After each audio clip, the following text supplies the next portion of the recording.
বেড়েছে কেন? বিশেষ করে ইউনূস চীনে গিয়ে নর্থ ইস্টের 7 রাজ্য নিয়ে যেসব উল্টোপাল্টা কথা মন্তব্য করেছেন, নিজেকে গার্ডিয়ান অব দ্য ওশান বলে যেভাবে তিনি হুঙ্কার দিয়েছেন, এবং বাংলাদেশকে চীনের অর্থনীতির একটা এক্সটেনশন হিসেবে ধরে নিয়ে বাংলাদেশের ওপর দিয়ে নর্থ ইস্টের ভারতীয় রাজ্যগুলিতে যাওয়ার যে আহ্বান করেছেন, এইসব কথাগুলো যে শুধুমাত্র কি বলবো শ্রুতি কটু তাই নয়, শ্রুতি কটু শুধু তাই নয়, এগুলো অত্যন্ত অন্যায় কথা, ভালো কথা নয়। বাংলাদেশের 10 কিলোমিটার ভিতরে অনুপ্রবেশ করে ইউনিফর্ম ও অস্ত্রধারী আরাকান আর্মির সদস্যরা। বাংলাদেশ জামায়াতে ইসলামী এই ঘটনা তীব্র নিন্দা এবং প্রতিবাদ জানিয়েছে। বাংলাদেশের পার্বত্য চট্টগ্রাম অঞ্চলে আরাকান আর্মি প্রবেশ করে গেছে। এটা ভয়ঙ্কর বাংলাদেশের মানুষের জন্য, এটা বাংলাদেশের সেনাবাহিনীর জন্য ভয়ঙ্কর খবর। সকল জল্পনা কল্পনার অবসান ঘটিয়ে বাংলাদেশের মধ্যে আওয়ামী লীগের অনেক শীর্ষস্থানীয় নেতা দেশে আসবেন। ভারত থেকে এইমাত্র সরাসরি ডক্টর ইউনূস কিংবা বাংলাদেশের অন্তর্বর্তীকালে সরকারকে সরাসরি হুমকি দিলেন। কি সেই হুমকি? বাংলাদেশ আর ভারতের সম্পর্ক টোটালি থাকছে না। থাকছে না মানে কি? ভারতের সীমান্ত দিয়ে, ভারতের আকাশপথ দিয়ে ভারত থেকে চাল আসবে না, ভারত থেকে ডাল আসবে না, ভারত থেকে কিছুই আসবে না। তাহলে কি পরের টার্মটা সার্জিসের? আপনি তো দেখেন হঠাৎ করে সার্জিস নাই, খেয়াল করছেন? টেলিভিশনে সার্জিসের সাক্ষাৎকার আসে না, হাসনাত। টিভিতেও গণমাধ্যমগুলোতেও হাসনাতকে রিপোর্ট করা হয় যে কোনো সময় সার্জিসকেও দল থেকে সাময়িক বহিষ্কার করা হতে পারে। কারণ তারেক রহমান জেনারেল ওয়াকারকে একটি প্রস্তাব দিয়েছেন। তারেক রহমানের সাথে জেনারেল ওয়াকারের এই ফোন আলাপটা খুব গুরুত্বপূর্ণ, এবং তারেক রহমান তিনি একটি প্রস্তাব দিয়েছেন যে জাতিসংঘের শান্তি রক্ষা মিশনে অংশগ্রহণের লোভনীয় অফার কি বাংলাদেশের জন্য শেষ হতে যাচ্ছে? রুটিন সফরে এসে কি এই বার্তাটাই দিয়ে গেলেন যে জাতিসংঘ থেকে সেনাবাহিনীকে ক্লোজ করতে হবে, বাংলাদেশের সশস্ত্র বাহিনীকে ক্লোজ? গাইস, এতক্ষণ দেখলেন ভিডিওর শিরোনাম, আর এখন দেখবেন বিস্তারিত। তো বন্ধুরা, ইতিমধ্যে আপনারা ভিডিওর শিরোনাম দেখে কিন্তু বুঝতেই পারছেন আজকের ভিডিওটা কতটা গুরুত্বপূর্ণ। দয়া করে কেউ স্কিপ করবেন না। যদিও বর্তমান বাংলাদেশের রাজনীতির অবস্থা বিশাল ভয়াবহ, আপনারা ভিডিও স্কিপ করে দেখলে খবরের কিছুই বুঝতে পারবেন না। যাই হোক বন্ধুরা, আজকের খবর নিয়ে আমরা পর্যালোচনা এবং তদন্ত করে বেশ কয়েকটি খুবই গুরুত্বপূর্ণ তথ্য এবং ভিডিও ফুটেজ পাই, যা আজকের ভিডিওতে সেগুলোই এক এক করে ধারাবাহিক তুলে ধরবো। যদিও আজকের ভিডিওটা কিছুটা বড় হতে পারে, তবে আজকের ভিডিওতে জানতে পারবেন এমন কিছু অজানা গোপন তথ্য যা জানলে আপনিও ইতিমধ্যে অবাক হতে বাধ্য। সেই সাথে আরো জানতে পারবেন বর্তমান বাংলাদেশের রাজনীতির প্রেক্ষাপট আসলে কোন দিকে যাচ্ছে। বন্ধুরা চলুন, ভিডিওতে আজকে আর বেশি কথা বাড়াবো না, সরাসরি আজকে আমরা চলে যাব মূল ভিডিওতে, আর সেখানে দেখবো আজকের ভিডিওর বিস্তারিত। বাংলাদেশের সঙ্গে সম্পর্কের সুতো একটা একটা করে কাটছে ভারত। কয়েকদিন আগে ট্রান্সশিপমেন্ট ফ্যাসিলিটি, অর্থাৎ ভারতের বন্দর দিয়ে বাংলাদেশের যে রপ্তানি করা, যে রপ্তানির জিনিস, সেটা ভারতের বন্দর দিয়ে যাওয়ার যে সুবিধা, সেটা বন্ধ করে দিয়েছে। এবার গত দুদিন আগে বন্ধ করে দিল 5,000 কোটি টাকার যে রেলওয়ে সংযোগ প্রকল্প, অর্থাৎ বাংলাদেশের ভেতর দিয়ে 7 সিস্টার্স এই যে রাজ্যগুলোয়, সেখানে যাওয়ার জন্যে যে এগুলো ছিল সেটা বন্ধ করে দিল। যে প্রকল্পগুলো চলছিল, 5টা প্রকল্প চলছিল, সেটা বন্ধ করে দিয়েছে ভারত।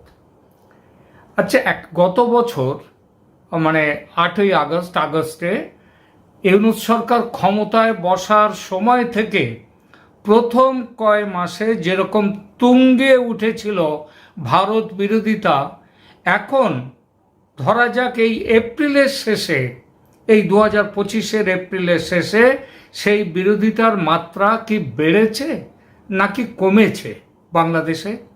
প্রিয় দর্শক, এটা একবার নিজে ভাবুন তো। আমি জানি যে কেউ বলবেন বেড়েছে, আবার কেউ বলবেন কমেছে। বিশেষ করে বেড়েছে কেন? বিশেষ করে ইউনূস চীনে গিয়ে নর্থ ইস্টের 7 রাজ্য নিয়ে যেসব উল্টোপাল্টা কথা মন্তব্য করেছেন, নিজেকে গার্ডিয়ান অব দ্য ওশান বলে যেভাবে তিনি হুঙ্কার দিয়েছেন, এবং বাংলাদেশকে চীনের অর্থনীতির একটা এক্সটেনশন হিসেবে ধরে নিয়ে বাংলাদেশের ওপর দিয়ে নর্থ ইস্টের ভারতীয় রাজ্যগুলিতে যাওয়ার যে আহ্বান করেছেন, এইসব কথাগুলো যে শুধুমাত্র কি বলবো শ্রুতি কটু তাই নয়, শ্রুতি কটু শুধু তাই নয়, এগুলো অত্যন্ত অন্যায় কথা, ভালো কথা নয়। ভারতের রাগ হওয়াটা স্বাভাবিক, তাই না? এর সঙ্গে আবার পাকিস্তানের সঙ্গে বাংলাদেশের মাখামাখির কথাটাও ধরুন।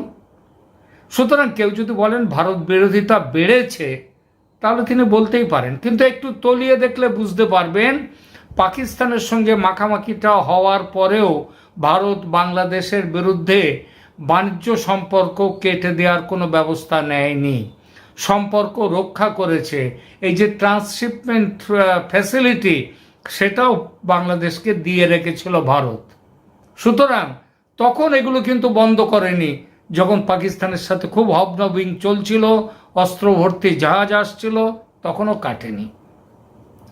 বাকি থাকে চীনে গিয়ে ইউনুসের ওইসব বাজে কথাগুলো বলা, তাতে ভারত রেগেছে বলে অনেকের বিশ্বাস, কিন্তু সত্যি কি তাই? মনে রাখতে হবে, চীনে ওইসব কথাবার্তা বলার পরেও ব্যাংককে বিমস্টেক বৈঠকের সাইড লাইনে মোদি এবং ইউনুস তারা মিটিং করেছেন, বৈঠক করেছেন। পূর্ব নির্ধারিত বৈঠক নয়, কিন্তু সেদিন সকালেও যে সফরসূচি বেরিয়েছিল মোদির, সেখানেও কিন্তু সেই বৈঠকের কথা ছিল না। তাহলে এই বৈঠকে তবুও শেষ পর্যন্ত বসতে হয়েছে। হ্যাঁ, এটা ঠিক, মোদি বসতে চাননি, তবু বসতে হয়েছে। বসতে হয়েছে কেন? কারণ চাপের কারণে। কে দিয়েছে চাপ? স্পষ্ট করে কেউ কিচ্ছু বলেননি কে দিয়েছে চাপ, তবে বোঝাই যায় চাপ এসেছিল আমেরিকার কাছ থেকে। কেন চাপ দিয়েছিল আমেরিকা? কারণ বাংলাদেশ নিয়ে তারা আবার একটা নতুন পরিকল্পনা তৈরি করেছে। এই পরিকল্পনা অনেকটা সেই আগের বাইডেনের আমলের পরিকল্পনা যেটা ছিল তারই এক্সটেনশন, বরং তার থেকে আরও কিছুটা বড় আকারের। কি সেই পরিকল্পনা? সেটাও দুনিয়ার কাছে পরিষ্কার হয়ে গেছে। 24শে মার্চের রাতে এই পরিকল্পনার কথা বলতেই এবং বাংলাদেশকে এই পরিকল্পনায় বাংলাদেশকে নিতেই তো সেনাকর্তা জেবি ভোয়েল তিনি ঢাকায় এসেছিলেন পরিকল্পনায় মিয়ানমারকে নিয়ে, এবং এই অঞ্চলে আমেরিকার একটি সৈন্য ঘাঁটি গড়া হবে সেটা নিয়ে। আরও আছে একটা খ্রিস্টান রাজ্য গঠন করে এই অঞ্চলের নিজেদের স্বার্থ রক্ষার ব্যাপার আছে। বলা বাহুল্য, এই তিনটে কিংবা তিনের বেশিও যদি থাকে কিছু, কোনোটাই বাংলাদেশের পক্ষেও যেমন শুভ নয়, তেমনি ভারতের পক্ষেও শুভ নয়। আমেরিকার এই পরিকল্পনা ভারত সহজভাবে তাই দেখছে না, দেখতে পারে না। সুতরাং ভারতও তার নিজের মতো করে ব্যবস্থা নেওয়া বা খেলা শুরু করে দিয়েছে। রাশিয়াকে নিমন্ত্রণ করে নিয়ে এসেছে। এই নিয়ে আসাটা কিন্তু ভারতের প্ল্যান। যে কথা দিয়ে শুরু করেছিলাম, বাংলাদেশের রাজনীতিবিদ এবং জনগণের মধ্যে ভারত বিরোধিতা বেড়েছে না কমেছে, এটাই প্রশ্ন ছিল। আমি ব্যক্তিগত ভাবে মনে করি এই ভারত বিরোধিতা কিন্তু বাংলাদেশের মানুষের মধ্যে এটা কিন্তু বাড়েনি তো বটেই, বরং এটা কমেছে। কারণ দেশ চালাতে গিয়ে নতুন শাসকরা বুঝেছেন ভারতের বিরোধিতা করলে তাতে অনেক ক্ষতি। গত কয়েক মাস তাই ভারতের সঙ্গে সুসম্পর্ক তারা রেখে দিয়ে চলার চেষ্টা করেছেন, সুসম্পর্ক তৈরি করার চেষ্টা করেছেন, বারবার বৈঠকে বসতে চেয়েছেন। ভারত কিন্তু পাত্তা দেয়নি। প্রশ্ন করতে পারেন যে এতই যদি বার্তা দিয়ে থাকে বাংলাদেশ সুসম্পর্ক তৈরির, তাহলে ইউনুস ওইসব কথা কেন বলেছেন চীনে গিয়ে? আমি মনে করি চীনে গিয়ে মোহাম্মদ ইউনুস যেসব কথা বলেছেন সেগুলো হচ্ছে এক অনভিজ্ঞ রাজনীতিবিদের কথা। অনভিজ্ঞ রাজনীতিবিদ ঝোঁকের মাথায় বলে ফেলা, তাকে চীনের কাছ থেকে ধার নিতে হবে, নানান সুবিধা নিতে হবে, চীনের শিল্পপতিদের টানতে হবে, কারণ বাংলাদেশের শিল্প যেটা ছিল সেটা প্রায় শেষ হয়ে যাওয়ার মুখে। সুতরাং তিনি ওইসবগুলো করবার জন্যে ভেবেচিন্তে কোনো কথা বলেননি। তিনি বলেছেন ওই যে বললাম ঝোঁকের মাথায়। ইউনুসের ওইসব মন্তব্যের সঙ্গে তার উপদেষ্টা পরিষদ পর্যন্ত একমত নয়, এটা আমি বলে দিলাম। অন্তত ইউনুসকে সমর্থন করে একজন কেউ কিছু কোনো উপদেষ্টা একটা কথা বলেছেন এমন আমি শুনিনি। ব্যক্তিগতভাবে খোঁজ নিয়ে দেখবেন, তারা হয়তো ইউনুসের সমালোচনা করেছেন এইসব কথার জন্যে। সুতরাং ইউনুসের ওই বাজে কথার ফলে ভারত রেগে গিয়ে ব্যবস্থা নিতে শুরু করেছে, এটা খুব একটা বিশ্বাসযোগ্য নয়, স্বাভাবিক কারণ নয়। কদিন আগে ভারত ট্রান্সশিপমেন্ট ফ্যাসিলিটি বন্ধ করেছে। এর প্রভাব নিশ্চিতভাবেই পড়েছে বাংলাদেশের শিল্প, বাণিজ্য এবং অর্থনীতিতে। বিভিন্ন সূত্র থেকে জানতে পেরেছি যে অন্তত ৩,০০০ কোটি টাকা ক্ষতি ইতিমধ্যে হয়ে গেছে বাংলাদেশের। বাংলাদেশের অর্থনীতির মেরুদণ্ড হচ্ছে পোশাক শিল্প। বড় কারখানার সঙ্গে মাঝারি ও ছোট কারখানা আছে বাংলাদেশে অজস্র। বড় কারখানা অনেক বন্ধ হয়েছে বটে, কিছু মাঝারি কারখানাও বন্ধ হয়েছে, তবে এই বিশেষ করে ছোট কারখানাগুলো কিন্তু কাজ চালিয়ে যাচ্ছে এখনো কোনো রকমে। সেই কারখানাগুলো এবার কাঁচামাল হিসেবে তুলো ও ফাইবার সংকটে পড়েছে। এর দায় অবশ্য ভারতের নয়, কারণ ঝোঁকের মাথায় কি না কি ভেবে বাংলাদেশ সরকার ভারত থেকে তুলো আমদানি নিষিদ্ধ করে দিয়েছে। যে কারণটা তাদের নিজেদের দেশের তুলো উৎপাদকদের কথা ভেবে এটা করেছে বলছে, কিন্তু এতে তাদের কোয়ালিটি খারাপ হয়ে যাবে, কারণ কটন কোয়ালিটি যেটা বাংলাদেশ তুলো ব্যবহার হয় সেটা কিন্তু ভারতে তার থেকে কটনের কোয়ালিটি অনেক ভালো। তো যাই হোক, বাংলাদেশে বেকারত্ব যখন রেকর্ড ছুঁয়েছে তখন ভারত গতকাল বন্ধ করে দিয়েছে ওই দুদেশের মধ্যে রেলওয়ে সম্প্রসারণ যেসব প্রকল্পগুলো ছিল সেগুলো বন্ধ করে দিয়েছে। ৫,০০০ কোটি ভারতীয় টাকার প্রকল্প, রুপি, ভারতীয় টাকাকে আমরা বাঙালিরা টাকা বলি, কিন্তু ভারতে এটাকে বলা হয় রুপায়া। সেই ৫,০০০ কোটি রুপায়ার প্রকল্প বাংলাদেশে চলমান রাজনৈতিক অস্থিরতা এবং নিরাপত্তা পরিস্থিতির কারণে দেশটির ভেতর দিয়ে ভারতের উত্তর পূর্ব রাজ্য 7 সিস্টার্স যাকে বলা হয়, সেখানে রেল সংযোগের স্থাপনের জন্য শেখ হাসিনার সঙ্গে ভারতের চুক্তি হয়েছিল এবং সেই লক্ষ্যে নেয়া একাধিক প্রকল্পের অর্থায়ন এবং নির্মাণ কাজ স্থগিত করে দিয়েছে ভারত, মানে আপাতত বন্ধ।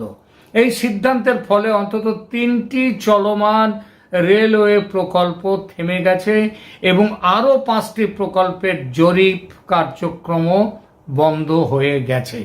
এই প্রকল্পগুলো কিন্তু ভারতের যে অংশ সেখানে চলতে থাকবে, আর এখানকার টাকা নিয়ে গিয়ে ওই উত্তরপ্রদেশ এবং বিহার ইত্যাদি জায়গা হয়ে নেপাল এবং ভুটানের মধ্য দিয়ে 7 সিস্টার্সের সঙ্গে যোগাযোগ স্থাপন করা, রেল লাইন তৈরি করার প্রস্তাব রয়েছে।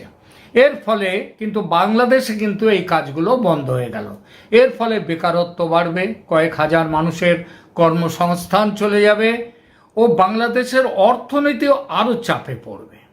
শেখ হাসিনার আমলে করা এই সব চুক্তি পুনর্বিবেচনা করে এগুলো বাতিল হতে পারে বলে খুব হুঙ্কার দিত ইউনূস যখন প্রথম ক্ষমতায় বসেছিলেন। মনে আছে যে শেখ হাসিনার আমলের করা সমস্ত চুক্তি তারা নতুন করে পুনর্বিবেচনা করবেন এবং তারপর যেটা তাদের স্বার্থ বিরোধী মনে হবে সেগুলো বন্ধ করে দেওয়া হবে, বাতিল করা হবে বলে বাংলাদেশ তখন খুব চিৎকার করেছিলেন ইউনূস এবং তার দলবল।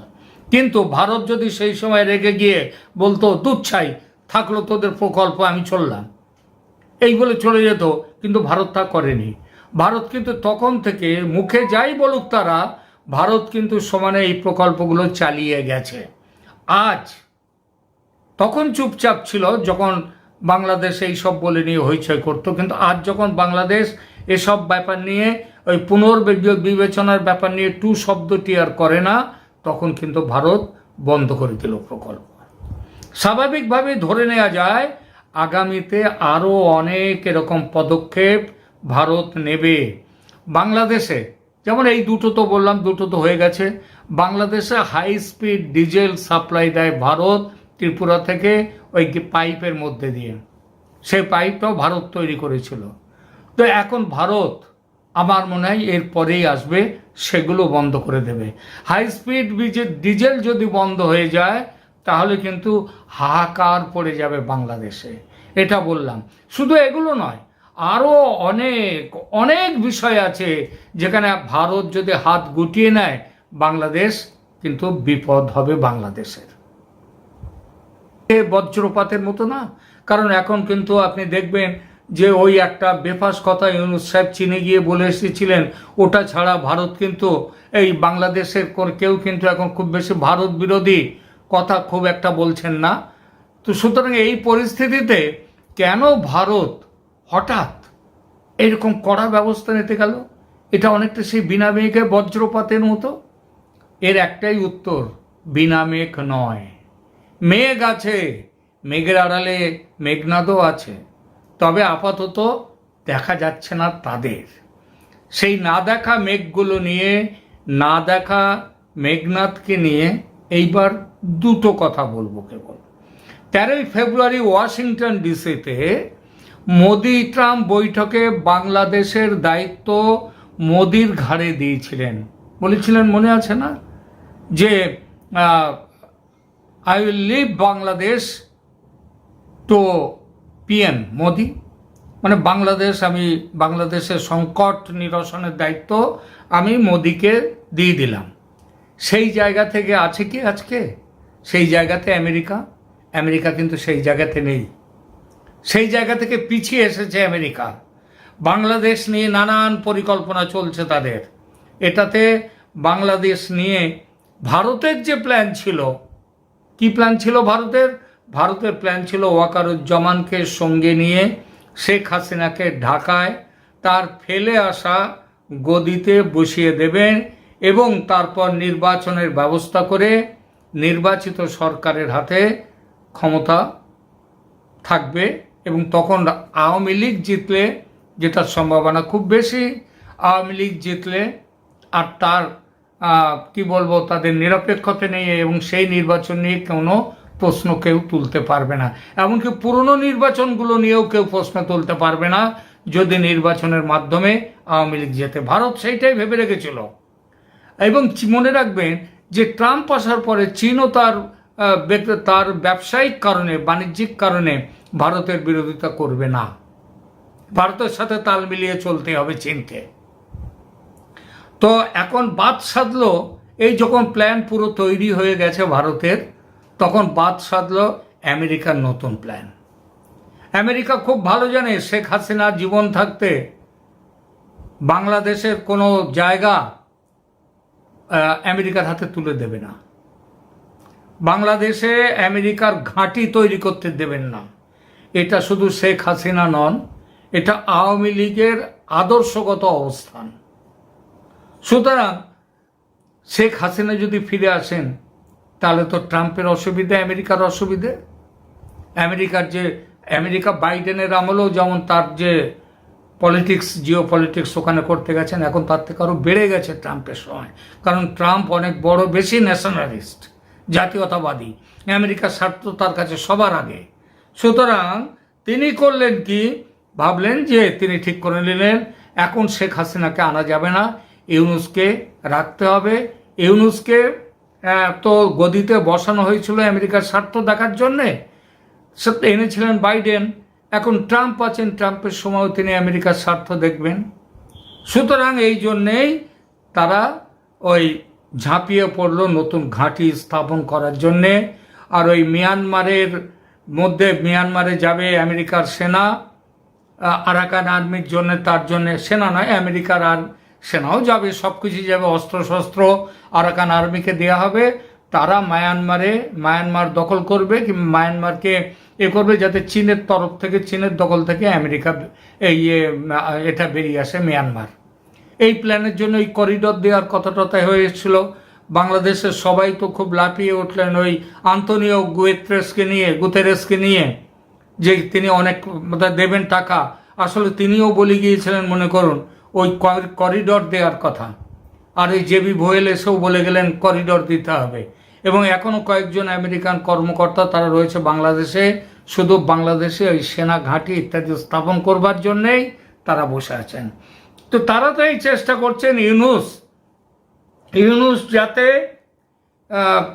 এবং এরা ঠিক করছে এই যে চাপটা দিচ্ছে ওরা বাংলাদেশ নিয়ে, সুতরাং ভারতের যে প্ল্যান ছিল শেখ হাসিনাকে পুনর্বাসনের যে প্ল্যান ছিল সে প্ল্যানটা বানচাল হয়ে গেল। আর সে প্ল্যানটা বানচাল হয়ে যাওয়ার পরে এখন আমেরিকার ওপরে ভারত খেপে গিয়েছে।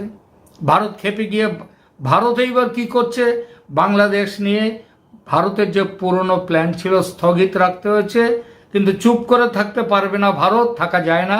সুতরাং তারা এই করলো কি, ওয়াকারুজ্জামানকে রাশিয়াতে পাঠিয়ে দিয়ে দিলেন।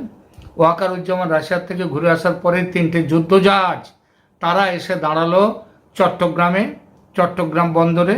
এবং মনে রাখবেন এখন আমেরিকার পক্ষেও আর সহজ হবে না ওইভাবে মিয়ানমারের জন্য বাংলাদেশকে করিডোর হিসেবে ব্যবহার করা, এই সহজ হবে না।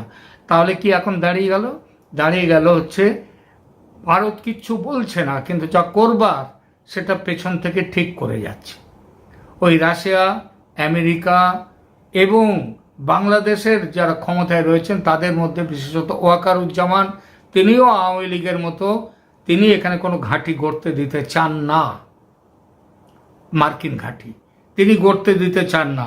সুতরাং এখন ভারত কি চেষ্টা করছে, চাপ সৃষ্টি করে বাংলাদেশের অর্থনীতি ইত্যাদি সব কিছুকেই একটা বিপজ্জনক জায়গাতে নিয়ে আসবে এবং অবরোধ তৈরি করবে ভারত, বিভিন্ন রকমভাবে বাংলাদেশের সমস্যা বাড়িয়ে দেবে এবং এমন একটা অবস্থা করবে যার জন্যে ওই নির্বাচনকে ঝুলিয়ে রাখা যাবে না।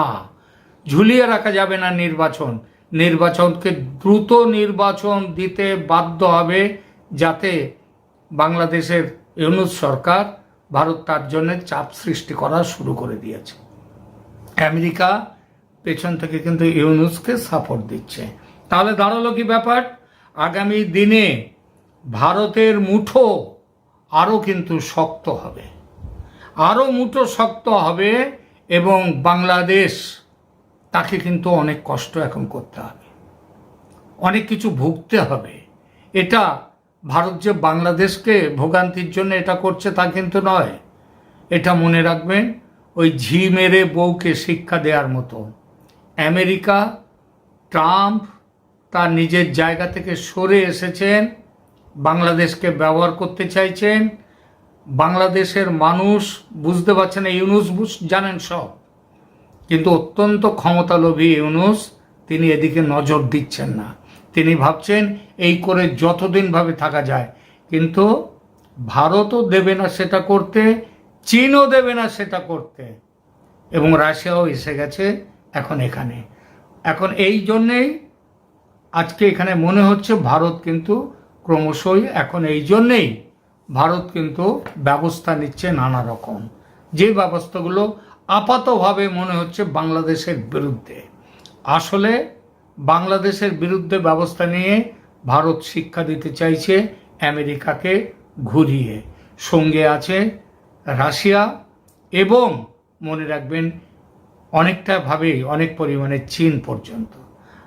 এখনকার মতো এখানেই থামছি, ভালো থাকবেন, ধন্যবাদ। আওয়ামী লীগের লক্ষ লক্ষ নেতাকর্মী বিদেশে বসে, এই সংখ্যাটা কিন্তু একটু অবাক করা, বিদেশে বসে বাংলাদেশ বিরোধী ষড়যন্ত্র করছে, বাংলাদেশে অস্থিতিশীলতা সৃষ্টির ষড়যন্ত্র করছে, পরিকল্পনা করছে। উপদেষ্টা মাহফুজ আলম একটা অবাক করা তথ্য দিয়েছে, এটা কতটুকু সত্য?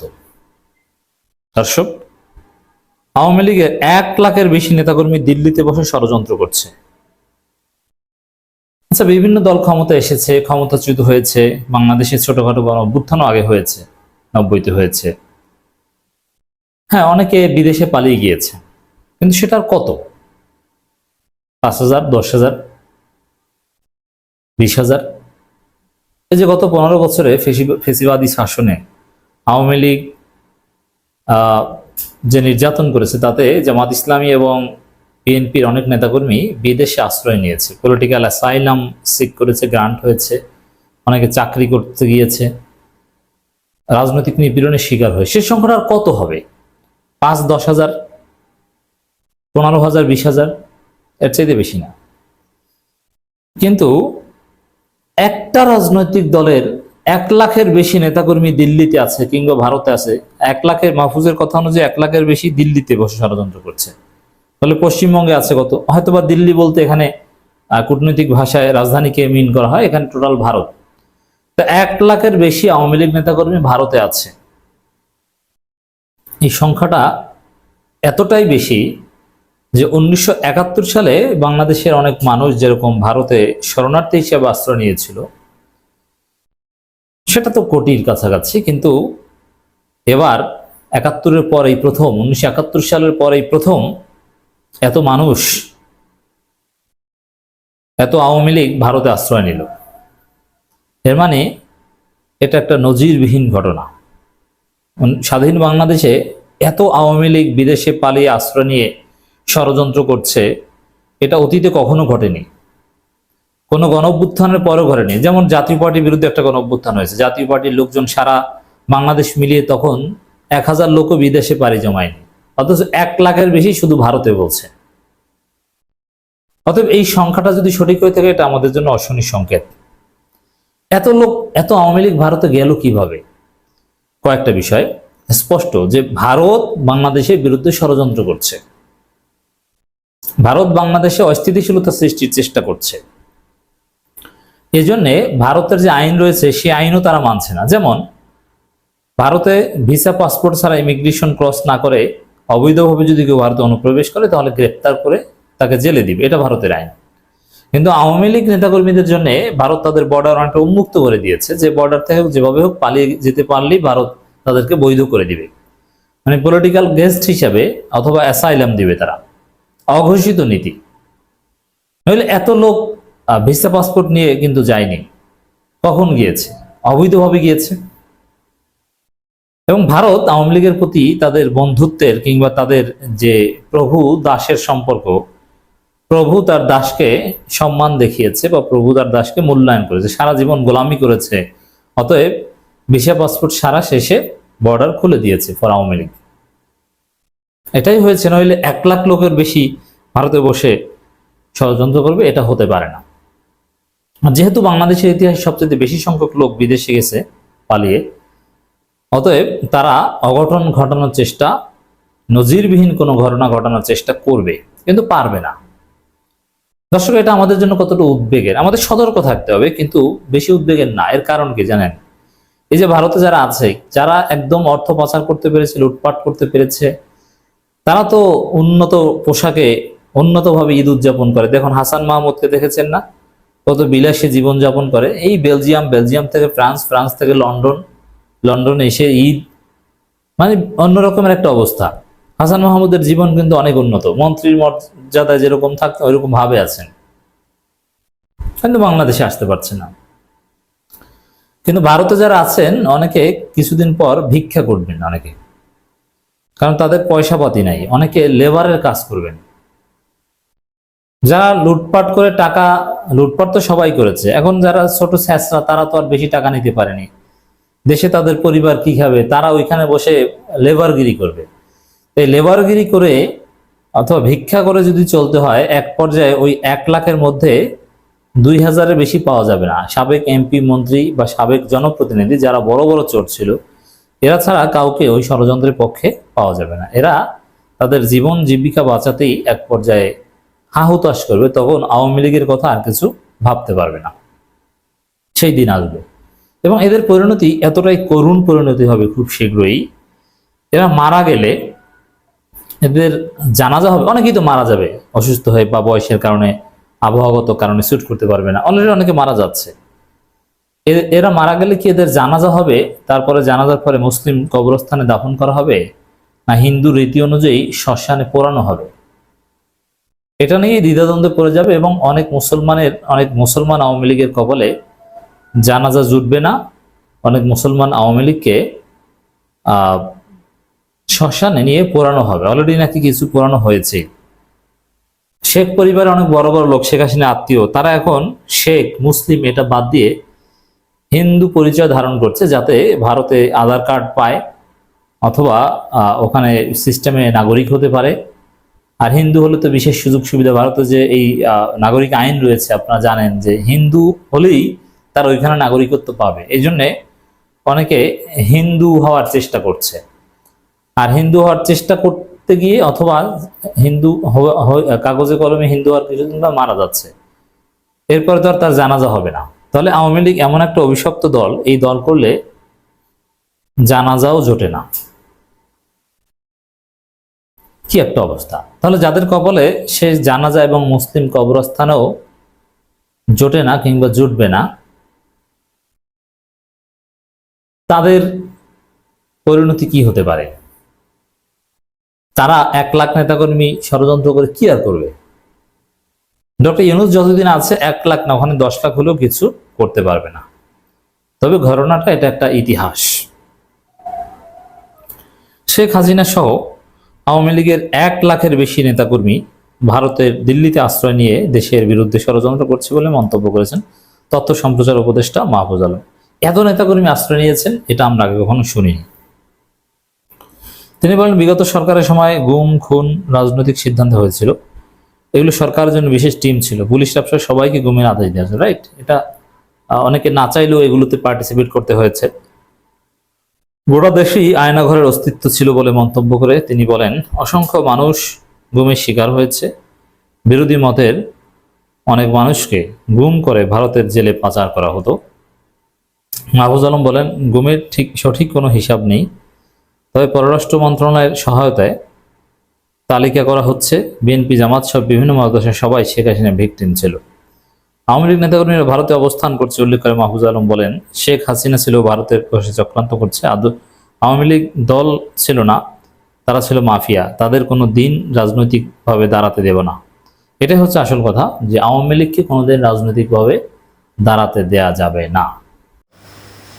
ধন্যবাদ প্রিয় দর্শক শ্রোতা, আমাদের ফুল ভিডিওটি দেখার জন্য আপনাকে জানাই আমাদের চ্যানেলের পক্ষ থেকে লাল গোলাপের শুভেচ্ছা এবং ভালোবাসা।